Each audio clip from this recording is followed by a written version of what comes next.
if a telco network in the UK goes down, bad things start to happen, and they will happen very, very quickly, whether that's food distribution or energy management or a whole bunch of other things. Actually this becomes a non-negotiable for resilience of a nation, let alone just an individual organization. It's not just informing customers of the problem. It's like, you guys have to do something about this. I mean, goodness, how long, if you've been in security for any length of time, you still know that patching is the first thing you do. And pretty much all of them are not 0-day. They're all known vulnerabilities that somebody's not patched. Now, again, people might say, oh, well, patch your stuff and you're fine. We all know patching is very, very, very hard. So I think it's exactly the same kind of conversation, really.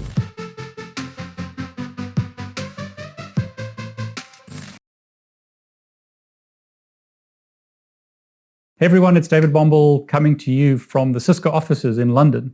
Mark, welcome. So Mark, tell us a bit about yourself, because we haven't met before. No, we've not. And I believe you can't tell me everything because you'd have to kill me, right? That's basically it, yeah. I am James Bond. I like it. No. I'm really, really not. Where do I start? 26 years in Cisco. I joined Cisco as a graduate back in the late 90s, and I've kind of been here ever since. It doesn't feel like 26 years. I've done lots of different roles inside Cisco, mostly in and around security and mostly in and around government. So yeah, that's what I was sort of hinting at, right? Yeah. You do a lot of advisory stuff for the UK government and stuff, right? Yeah, so I guess over the last couple of years, I moved into a team that we know as Security and Trust Organization inside Cisco.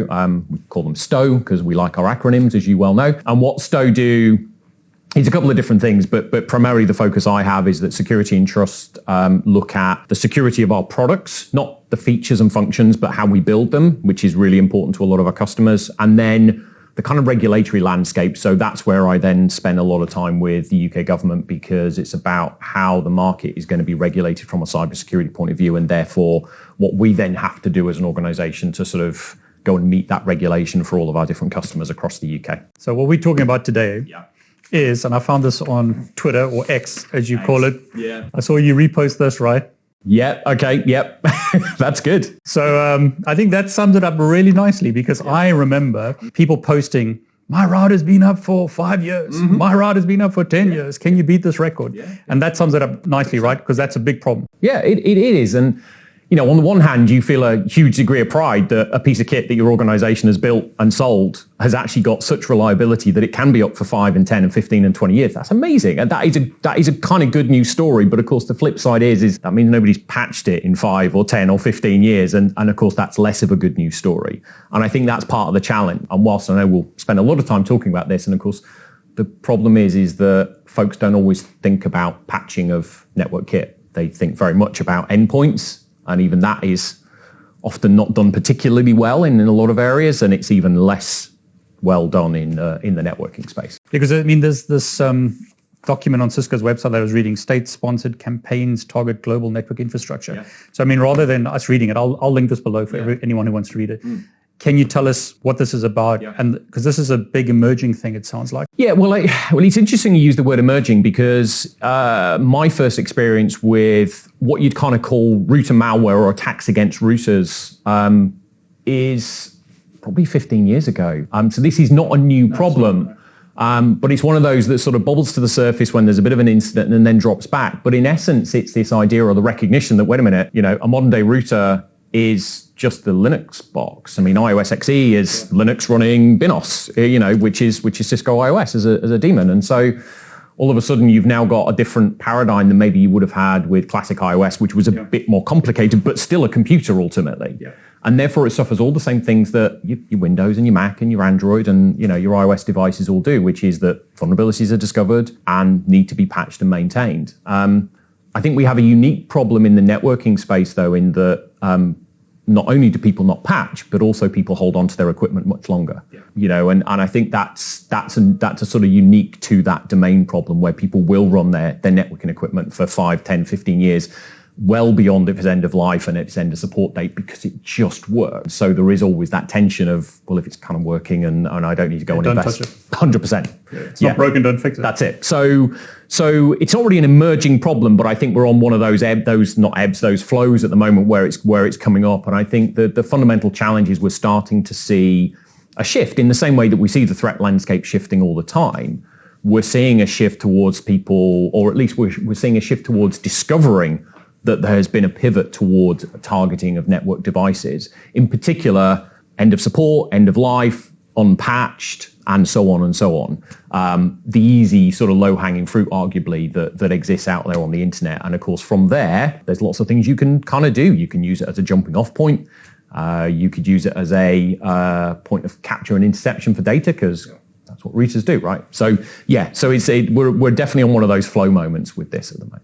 So, I mean, is it because it's nation state? Is that the new change, or has that always been an issue? No, or why is it suddenly like making the news kind of like now? I think it's probably a combination of the things. We're definitely seeing the attribution. So the UK National Cybersecurity Centre, the NCSC, directly attributed Russian APT actors against something called Jaguar Tooth, which was discovered earlier in this year, and that malware, as you say, was attributed to Russia. So we can, nation state, in a way, it's a little bit of sensationalism, I guess, because to a certain extent that helps drive the message. If we say that our nation state actors, China, Russia, are the two that are often called out in these type of actors, then that tends to bring attention to it, which is what we need. And I think it's also the attacker motivation. You've got to think about what the motivation might be to attack a networking device as well. Is your average cybercrime gang going to go and target a router or a switch? Is it going to generate revenue for them?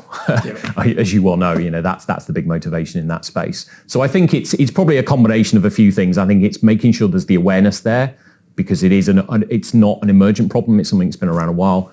But the nation state thing, I think, just helps drive the awareness. I mean, it was interesting reading this because they're talking about the old famous SNMP, right? Yeah, 100%. And that's to the point that I mentioned earlier. Now, this is a vulnerability from 2017, and a relatively easily exploitable one at that. And so it's one of those difficult tensions of, you've got devices out there on the internet that we all know things get connected in, they get configured at a given point in time, and then sometimes they just get left and they just continue to work, doing their job. I think in that case, I even had to Google what the device was.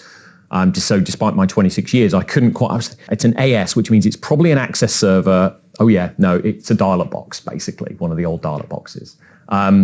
So yeah, wow. It's and that's what they attacked, right? That's what they attacked. They targeted one of the old access servers. So for those who've got, kind of pedigree in Cisco, if you remember the old dial-up modem banks that we all remember and love, for those who are of a certain age, probably not many of your viewers, as I'm guessing, but probably you and I will remember it. Yeah. That's what it was. And there's so much of this kit out there. I mean, you just have to look at Showdown and realize how much Cisco kit's exposed on the internet. If it's on the internet and you can poke it, that's probably a bad sign anyway, because generally you don't put interfaces that are easily accessible, Telnet SSH on the internet, and that's the problem. Their SNMP was open to the internet, vulnerability, bang. I mean, I'm glad you said that, because on YouTube, I have comments on YouTube that say, most common comment is, this is dumb. This will never happen. Yeah, and I'm of the opinion that I think users aren't dumb. Yeah. I think there's, if we roll back 10, 15 years ago, people would say, well, it was dumb users. And I've had the privilege of working across lots of different sectors of the public sector, and very few of them are dumb. But what they are is resource and cash strapped, and sometimes skills poor. Yeah. And those things aren't dumb. I don't know about you, but I can't perform open heart surgery. No, not normally. Not a skill you have, but yet if a cardiothoracic surgeon rocks up and says, I don't really understand how to secure this thing, you're a dumb user. They're really not dumb. Yeah. But the problem is like anything, we expect people to inhabit the world that we do, and therefore we build things with a mindset that assumes that, well, of course, why wouldn't you know how to click a certificate and make sure you understand what that means and do this? And why do we make it so hard? And to a certain extent, this is a similar kind of problem. You might imagine that your average network operator ought to know better, but they're just like you and I. People make mistakes, they're rushed, they're, doing 1,000 different things at the same time. And so it's easy to right, done, next, what's the next task? So that's the challenge. I think that's really good that you said that. Can you get more technical though? Because here they talk about SNMP, right? But the different versions of SNMP. Yeah. And this was it SNMP version 1? This was version 1, yeah. Yeah, version 1, which, goodness, is quite old. It's not secure. Clear text. All you need is the community string, and away you go. Public, and that's private normally? Normally public-private, especially if you've put SNMP on the internet, you've probably left it as public-private, and that's the problem. And again, these things, we've got this massive legacy problem with a lot of networks where people are just leaving things in the ground too long and not saying, wait a minute, I am running SNMP v1 or v2c, which still, people think is a bit more secure, and it is a little bit more secure, but it's not really. v3, but I mean, goodness, I couldn't even tell you whether the version of iOS they were running. I think it was a version 12, possibly. I think, which again, if you've been around for as long as we do, we know how old that is. Was v3 even around then, or was it bleeding edge? And that's the problem. So move to v3, you solve a whole chunk of those problems. But we all know that we should probably use SSH and SSH v2 for all of our interactions with a router, but how many people just stick with Telnet because it's easier? Yeah, it's interesting that you say that again, because again on YouTube, a lot of the comments I get is like, it's dumb to show Telnet, no one's going to use Telnet. But reality is different, right? Oh, 100%. And I think it's unfair to say that people are dumb. There's a whole bunch of reasons. Sometimes it is just naivety and sloppiness and laziness, but sometimes it's, again, they just don't know any better, or there's a pressure, or actually 10 years ago when it was designed, Telnet was okay because we didn't see the same kind of threats as we did. Or maybe their tooling and their management environment, which is legacy, still drives them towards using Telnet. There's a whole raft of reasons why people continue to use them. Sometimes it is just, they've just been a bit dumb, or they've just been a bit naive. But more often than not, there's some reason for it. And threats change, right? Threats change, management environments change. And again, these networks can be hugely complex. And if you've got a network admin or a couple of network admins that are doing this, as well as doing all the desktop patching and maybe dealing with endpoints and maybe dealing with IP telephony and Wi-Fi, how much time in the average day have they got to think, right, okay, I've got to go patch that network box, which is still doing what it's doing and it's still working fine. It's easy to get missed. Because it's like you said, you plug it in, you configure it, and then people forget about it because it just works. Yeah, and that's it. And whilst, again, you and I and probably many of viewers would sit there and say, what about the home routers? Well, I don't know, but my mum took a home router out of a box and plugged it in. Yeah. And she shouldn't have to do any more than that. But the problem is we say, well, you've got to change the Wi-Fi password, you've got to change the admin. Why should my mum, who's 70 on Tuesday next week, this week actually, why should she have to worry about all these things? She should be able to just plug it in and it should just work and be secure. And so there's a whole different conversation, which I know isn't necessarily for today. This whole secure by default, secure by design mantra that's been there's been of an upswell in that as a mindset. Another big part of my role is how do we make this stuff easy to consume, secure out of the box, and secure by design and secure by default. That's a big, big focus because you eliminate so many vulnerabilities and so many problems. I know I'm going slightly off track, but buffer overflows, right? Buffer overflows, you write too much into too small a buffer and bad things start to happen. Now that bad thing might be the device crashing or a box crashing, but if I can exploit it in a particular way, I can then get command X, I could get execution.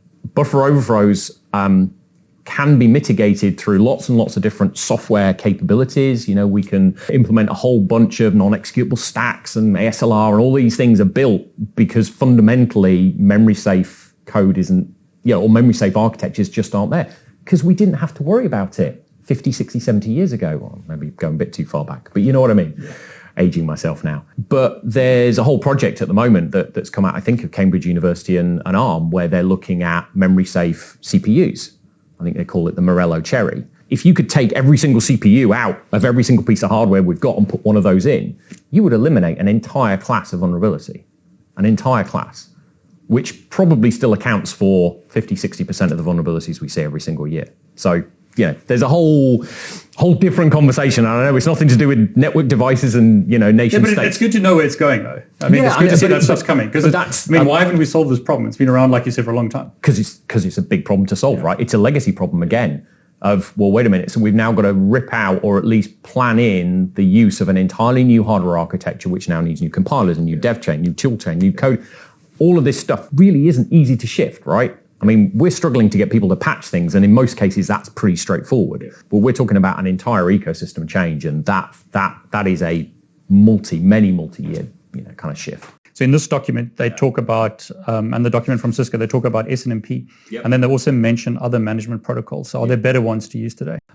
So we talk about netconf and restconf as being two alternatives. They're just more modern paradigms. Again, you look at it's encrypted, right? Yeah, they're all encrypted. They're more efficient. They're more modern alternatives of using SNMP. But again, it's that legacy of, well, what about your tool chain? Does that support restconf and netconf as well? Yeah, this is the problem, because I mean, with the recommendation, like just take out SNMP, but that's not going to work for everyone. And that again is part of the challenge. You can't just switch this stuff off in the same way you often can't just switch Telnet off. You might have a script that's going around, sucking up all your configs as part of your config management. So that means now somebody else has got to touch that, and they've got to touch every device to turn off Telnet. Okay, and what's the actual net gain? Well, it's more secure. Well, yeah, but if I think that I'm never going to get compromised, then why would I really go burn 2, 3, 4 days of dev time to build a new tool, change my, why would somebody do that if they don't think it's going to be a problem when I've just got to patch all my endpoints and I'm probably then better off, or I've got to implement MFA and all these other things that are probably higher priority in my stack. But yeah, so I think that's it. It's what a lot of this boils down to is it's exploiting the legacy. It's that low-hanging fruit that's been put out there, SNMP, Telnet, old protocols. If you've got HTTP left open on your router or your firewall, whatever it might be, and somebody's left it because somebody might have done some management on it at one point and maybe not switched it off. RDP. Let's probably not even open that particular can of worms, but again, another classic problem, yeah? SMB. Hey, let's stick SMB on the internet. Yeah, really? But somebody will have done it, maybe accidentally, but oftentimes it'll have been a deliberate decision because they needed to do something else and they didn't think about security ramifications. So, I mean, in the document, they mentioned stuff to look for. Now, one that was interesting, GRE tunnels. What are they like? What are the like things to look for? Like, I mean, we see this as a problem. Yeah. Cisco are trying to raise awareness to this. And I believe there's a whole, coalition of multiple companies, right? So the Center for Cybersecurity Policy and Law, who are a group in the US, essentially has instantiated this consortium really to address this problem. So we're a founding member along with the likes of Juniper and Fortinet and BT and Verizon, and there's one or two others in there. And the idea is sort of recognizing that there's a problem here. We've all got this problem. It's not just a unique problem to Cisco, but recognizing there's a problem, and this coalition is really forming around trying to, I guess, get a sense of the scale of the problem, and then actually come up with a set of meaningful, tangible things that organizations can do to try and do something in this space. Because again, it's another one of those, we've been talking about patching your stuff for ages, but yeah, it still doesn't happen. So we've got to try and think of some new and novel ideas as to how we actually move the needle on improving the resilience here. Because fundamentally, networks now underpin our economic well-being. If a telco network in the UK goes down, bad things start to happen, and they will happen very, very quickly, whether that's food distribution or energy management or a whole bunch of other things. So, actually this becomes a non-negotiable for resilience of a nation, let alone just an individual organization. I'm glad you mentioned that, because in this document, and I'll put a list up on screen here of like vendors, it's like everyone who's well known in the space. Yeah. That there's this Russian group that were trying to attack these devices, right? Yeah. It wasn't just Cisco, it's like everyone. Yeah, 100%. And I think that's it. It's an important point to say is that, I suppose we have a somewhat unique position in that, we've been around probably longer than most of the others. One would imagine there's probably more of our boxes out there. Others might disagree, but I think we've probably still got a big legacy footprint out there. And that's why, in the same way that a lot of people might target Microsoft maybe versus Mac OS in the endpoint game, it's a game of numbers, right? Yeah. But it's certainly not unique to us. And in fact, outside of us in the enterprise space, there's definitely been a lot more focus on, especially VPN endpoints, and you'll have seen some vulnerabilities announced in some of the other. So tell us, sorry, just for people who haven't seen it. Yeah, so I think, goodness, I remember Fortinet had one where they had vulnerabilities in their VPN stack in their edge devices. There was another one. I think Juniper had some as well. We've had some, but the point is that these things are on the internet. They're very visible, and so people are using them to again pivot into enterprises as a hop-on point. So there was talk about not having 2FA on VPNs, and that's what they've been targeting, right? Yeah, so that one's very much about, I suppose, exploiting creds, because obviously if you don't have your multifactorial, then it's easy. You've got your creds and away you go. The other side of it is actual vulnerabilities in the VPN implementation, which then is being exploited to either get access to that device and then hop in, or otherwise, effectively pivot yourself into the organization. And that's the sort of two sides of the VPN as an exploitable endpoint. And we've seen a lot of that noise. The other side has been targeting sort of small office, home office devices as well. So you do see people like D-Link and TP-Link and Linksys and, all the other brands that you tend to see on the end of broadband lines. And the motivation there is, because they're not enterprise focused, the motivation there is often the attackers want to use them as effectively part of their attack chain. So they'll proxy through them. No, proxy through them. Okay. So get into the corporate network or something. So rather than me going direct to you, what I'll do is I'll compromise 1,000 home routers and I'll bounce between them all. So therefore tracking me down, and I might pull my C2 back, my command and control traffic back through that. Again, you might use them for DDoS, but if you're a nation state, your motivation is going to be slightly different. And so therefore you might use that to hide your C2. And again, that's documented in some of I think CISA talk about it. And I think we talk about it in some of our articles as well as, there's the sort of enterprise endpoint, the Cisco router, but also then those other endpoints become interesting as part of that broader landscape of compromised network devices. So, the coalition is to bring visibility to this problem because, we always hear the noise of IoT or endpoint, your PC, you need to get patched, whatever, your phone. But we don't always hear about this. So this is to try and shine a light on this. Is that right? It's definitely shining a light. And I think it's shining a light with a view to the action, something that's actionable at the end of it. Yeah, because I want to get to that. So what do we do? So Cisco are a part of this coalition. Governments are involved. Sure. But what is the guy on the street do? Yeah. Like someone like me in an enterprise, what should I be looking for? What should I be doing? Because some of the stuff's mentioned, but it's complex. I'd challenge complex. Okay. It's needle and haystack maybe.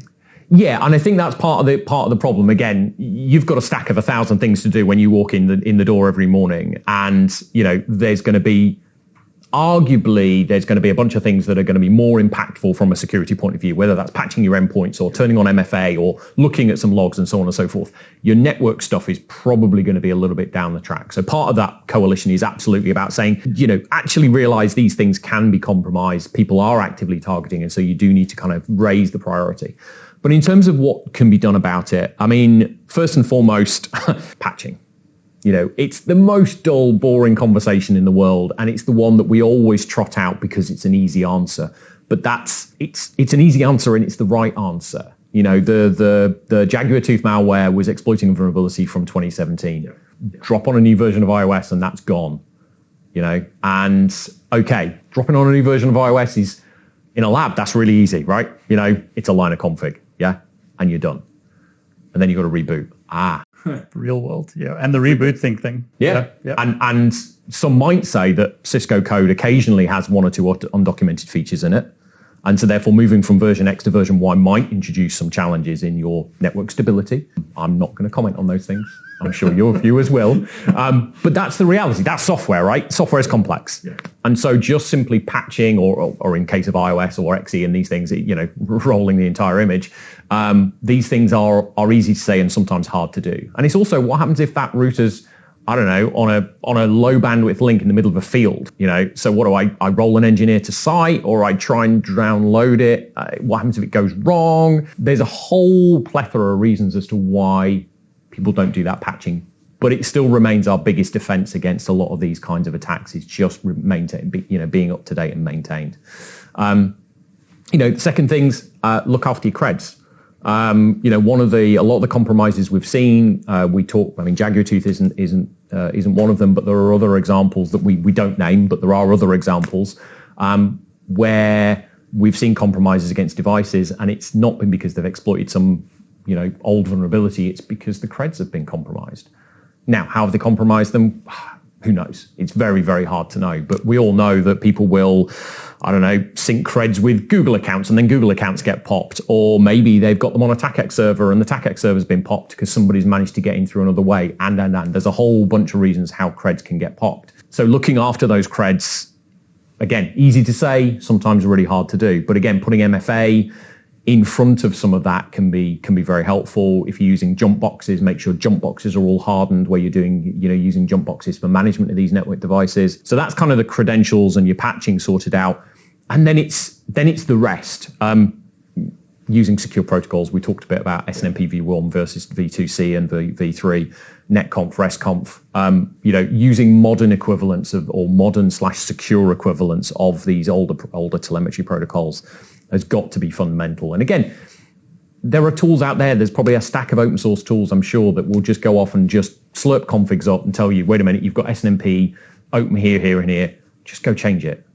Again, easy to say, not always easy to do. Yeah. But this is the reality of being secure. It doesn't need some God box being purchased, and God forbid, we'd love people to buy God boxes from Cisco. But the reality is, this is not a technology problem. This is a process and policy problem that people have got to get their heads around. And then just in the same way you wouldn't consider running, I don't know, Windows 98 still on your laptop and stick it on the internet. People do, but we know it's not a good idea. It's the same argument, and it's getting people into parity with that mindset. So I think those are the things, patching, creds management, MFA, secure protocols. Don't put those protocols on the internet. If you are using insecure protocols, don't point it at the internet and allow it to be accessed. I'm glad you mentioned Showdown. Yeah, because how easy is that, right? Yeah. It's really, really trivial to just go on Showdown and find Cisco iOS boxes that are on the internet, and there are many, many out there. Not so many in the UK, I've got to say. I've done a few searches there, but there are many overseas. And those overseas ones are probably connected to organizations that might have a UK footprint, because that's the other thing, is that might just be the box somebody forgot. That's connected to a defense contractor or a big pharmaceutical organization.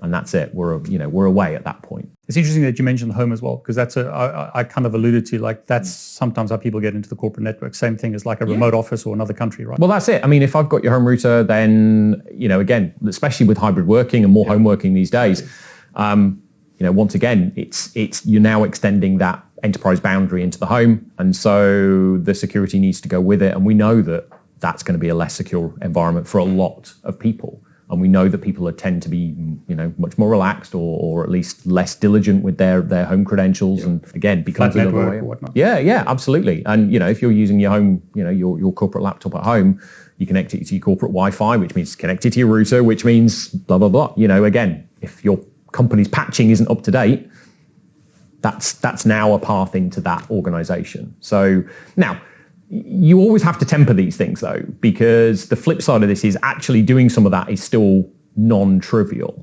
We've always got to remember that the biggest proportion of kind of criminality, let's just call it criminality out there on the internet, still remains to be cybercrime, ransomware, financially motivated. The nation state stuff generally isn't financially motivated, but of course, by definition, it then represents a much smaller portion. So the likelihood of somebody going after you from a nation state point of view to pivot through your home router to get to you, are they going to do that? Or are they just going to go bribe the cleaner?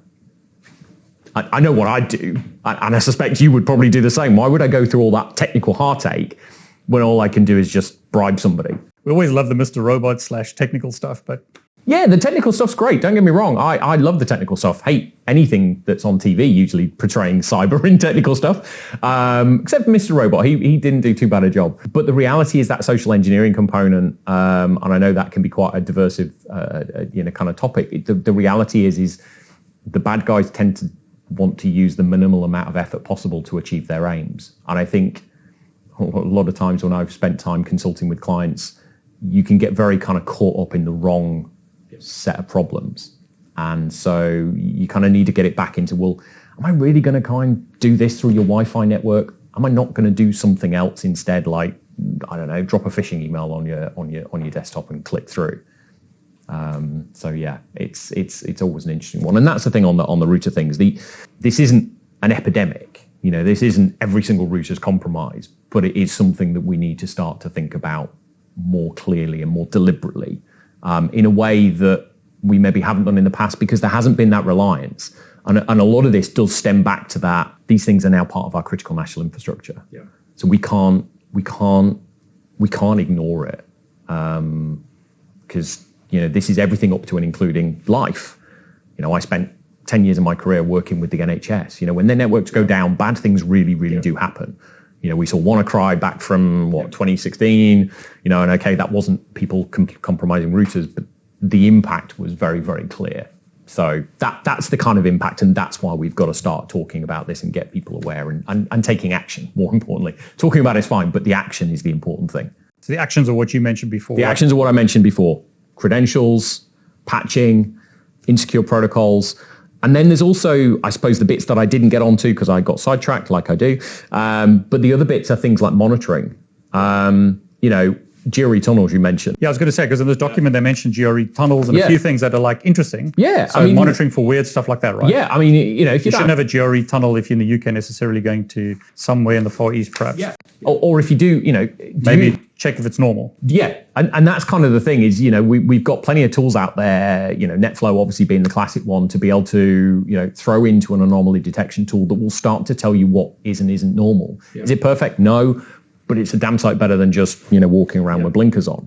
So if you've got GRE coming out of your router and it's not configured for GRE, as far as you know, that might want to ring a few alarm bells. But again, similarly, if you've got traffic flowing to a set of IPs that you're not familiar with, or a set of IPs that are geolocated in a particular country, again, they're easy to spoof, so they're not the smoking gun. But they all build that picture up. But the only way you're going to do that is by capturing the information and reviewing it regularly. So again, people are doing that for endpoints. There's lots of tooling out there for endpoints. This is all about saying, actually, we've got to pivot this and think, actually, there's a bigger holistic picture here we've got to do. We've got to start to look at. I just want to, you can get into the weeds here. You've mentioned monitoring. Is there anything else you want to specifically mention? TACACS was the big one. Yeah. You mentioned jump hosts. Yeah, jump hosts, TACACS. Yeah, all of those things are all about monitoring and hardening. If you're not maintaining the integrity of your jump hosts, that's a problem. If your TACACS server is running a version of Cisco Secure ACS from the early 2000s, probably not a good thing, and so on and so on. It's all about applying those basic principles of cyber hygiene to all of these different elements. Because if I'm an attacker and I want your network, I'm going to go for, if I want it for not just ransomware, I'm going to go, well, even if I want it for ransomware, I'm still going to have to go for your crown jewels, which is your AD. If I'm in your network environment, guess what? I'm going to go for your network management system. Yeah. That's what I'm going to pop. SolarWinds, anybody, exactly, yeah. That's keys to the kingdom at that point. And that's the same kind of idea, is that this sort of management plane, we talk about network, management planes and control planes and data planes. We talk about management plane. That management plane there's often a lot of focus on security, but there's always bits that are missing. And they're often missing because people have had to make a compromise. Oh, well, that means I've got to build an out-of-band management network. That means a whole different set of switches and routers, and I've got to plug it in and put fire. That's a lot of work and a lot of cost. Yeah. And guess what? People don't like spending money on security. It's a fact. It's interesting that you mentioned SolarWinds, because SolarWinds was supply chain, right? It was. And there's the famous story of the NSA embedding stuff into Cisco routers. There are stories in that area. Yes. Yeah. So, but we were talking offline, reality versus like the movies. Mm-hmm. The chances of like NSA putting stuff into routers or nation states doing that is low compared to them just like phishing you. I couldn't tell you, honestly. You'll kill me, yeah? Yeah. Let me just check. But no. Reality in general terms, right? They shouldn't be looking like opening every router and looking at the inside. That's pretty hard, right? Yeah. Again, am I going to spend £5,000 or £10,000 on a low-paid cleaner and ask them to drop an implant in a desk area versus taking a device off the shelf, doing stuff with it, making sure that stuff actually works, and then make sure it gets to your device. Oh, and then I've got to get data off it. Yeah. Sounds like a lot of work to me. Does it happen? Couldn't tell you. Couldn't tell you. I don't know. I'm not in that community. But the reality is that if I'm going to do stuff, I'm going to do other stuff first. So you mentioned there's a lot of stuff on the list of important things to do, and this is further down. Yeah. So the sky's not falling suddenly today, right? This has been going for a long time. Yeah. It's just something to be aware of, and we need to relook at. Yeah, I think it's all about that diligence level. Yeah. It's an area of the environment that people just haven't historically looked at before, either because it's too far down the priority stack, or actually they just aren't aware that these are general purpose computing devices or specialist computing device, but they still run an operating system. They've still got memory. They've still got compute. And therefore, but they don't join the dots that actually you could, in theory, compromise it and get it to do things that you want it to do. And I think that's often the realization is you can talk to clients and it's like, did you know that this can happen? Really? there is that, oh, but I thought it was a router and therefore somehow magically protected. Exactly. There's no shroud of invisibility around this device. It's still just a device. And I think that's it. It's not, we're not talking about fire and brimstone raining from the heavens or anything here. This is just, be aware, this is just another vector that the attackers pivot. And we all know that the attackers just pivot onto different things, whether it's supply chain, a la SolarWinds and a whole bunch of other things that have come up, and we now need to think about that. Yeah. And this is just another one of those next pivots. Is everybody going to pivot to it? No, because it doesn't always buy you what most people are interested in, which is the kind of ransomware, classic cybercrime type of thing. But it could be an interesting route in. If I've compromised a network device, guess what? I could then use that trusted relationship, because again, there's often a trusted relationship to pivot further. So it could be a stepping stone. And that's what we have seen. I think it was the CISA report on black tech that came out a couple of weeks ago. I think they sort of talked about compromise of router being a jumping off point for the attacker to get to where they ultimately wanted to get to, which was deeper in the network. So it was almost a means to an end in a way.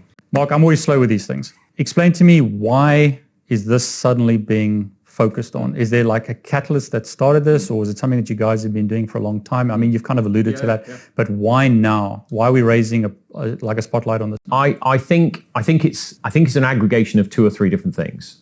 You're right, we have been doing this. In my introduction, I talked about the Security and Trust Organization. So that organization, the biggest part of that is our secure development lifecycle. So that team is responsible for, in a way, hardening our devices. Yeah. So they're the ones that put in place all of the coding guidelines to make sure we're using SafeC and that we're putting in ASLR and non-execute. They do all of that. Now, they do all of that because we know that these devices could be targeted, and we've been doing that for probably 15 plus years.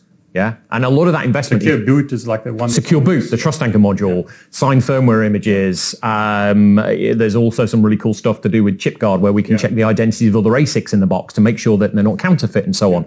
There's a whole raft of effort that's gone into that, and part of the frustration is 9 times out of 10 our customers don't even know there's a problem that we're trying to solve there. Yeah. So this is not new from our point of view, and we've known this stuff has been going around for a long time. I think what is new is that we have seen two things. So we saw the NCSC report on Jaguar Tooth specifically, talking about nation-state sponsored attacks.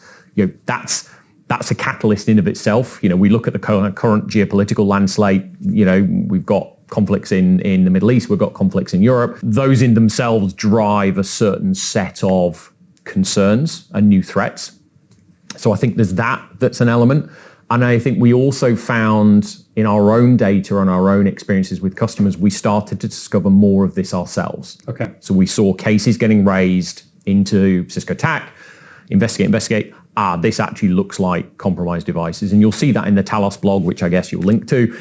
See, I'm doing your job for you. Thanks. It's all right. But the Talos blog that was launched around the same sort of time as Jaguar Tooth talks more broadly. It talks Jaguar Tooth, but talks more broadly about the cases that we found ourselves, and talks about the kind of, the tradecraft and the behaviors that we've seen. And so I think if you kind of put those two or three things together, you get a point in time. Oh, and I think the other thing is the criticality.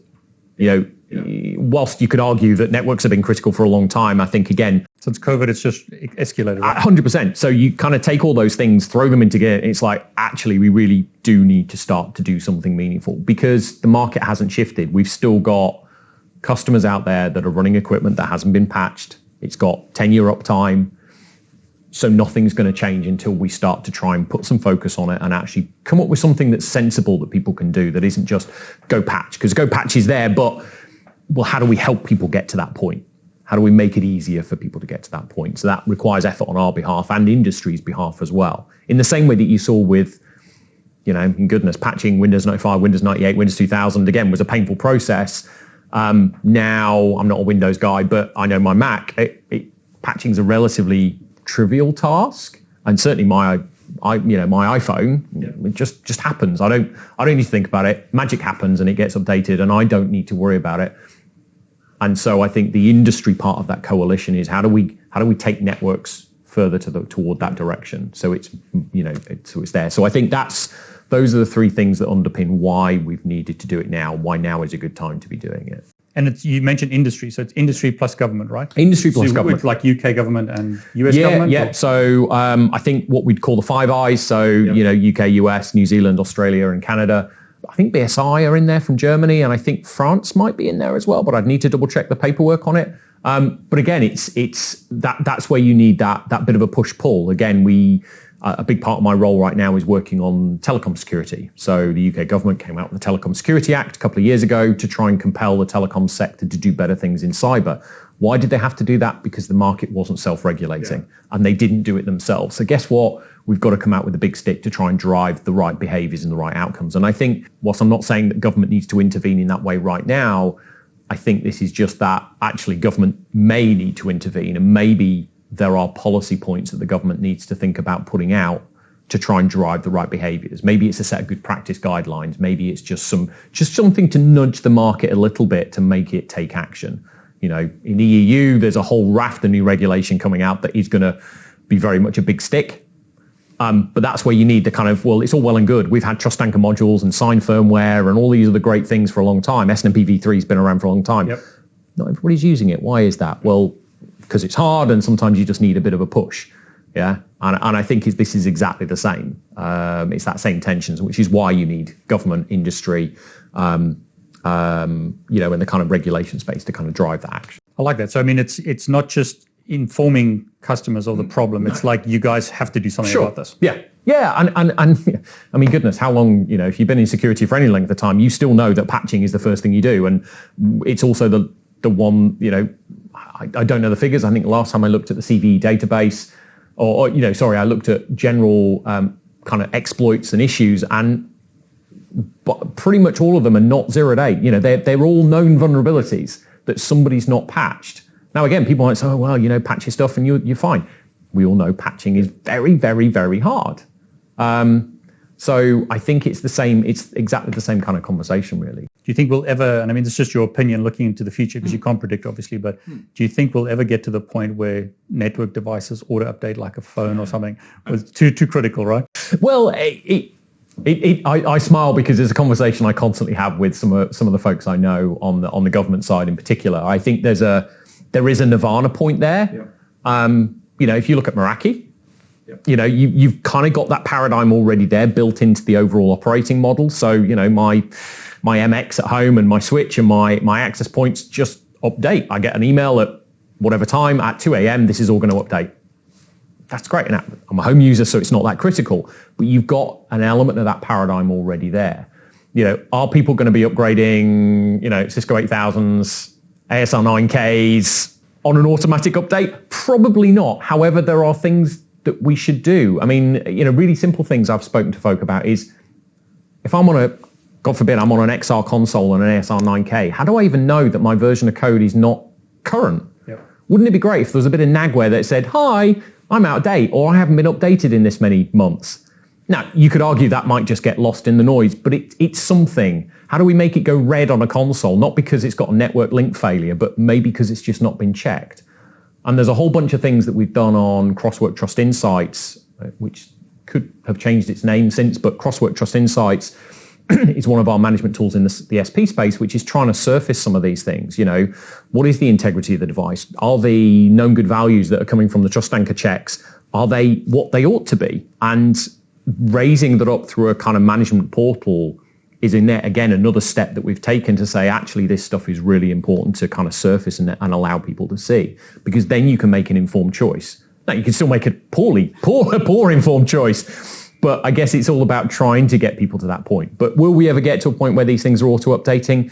I think we might in the enterprise space. You see automation, SD-WAN, DNAT, Meraki, all of those things are edging people more toward, abstraction away from the network device. Your and my skills on CCIEs of CompT, and, they're becoming less and less relevant. And I think as much as we might hold on to them dearly, they are the kind of things that are over my dead body. Absolutely, you take the CLI away from me. Yeah, but if I'm, if I've got network, like infrastructure as code, network as code, DevSecOps and DevOps, etc., and my network infrastructure is completely automated, do we really need, all of that stuff that we learned when we did our CCIEs? But I mean, I think that to sum it up nicely is this was a great repost that you did, because the young people could say we dinosaurs, and we grew up in a different time, or got learning the CLI in a different time, and that paradigm of my ride has been up for 10 years, I'm a genius, has changed now to it needs to be patched much more often. Yeah, it needs to be patched, and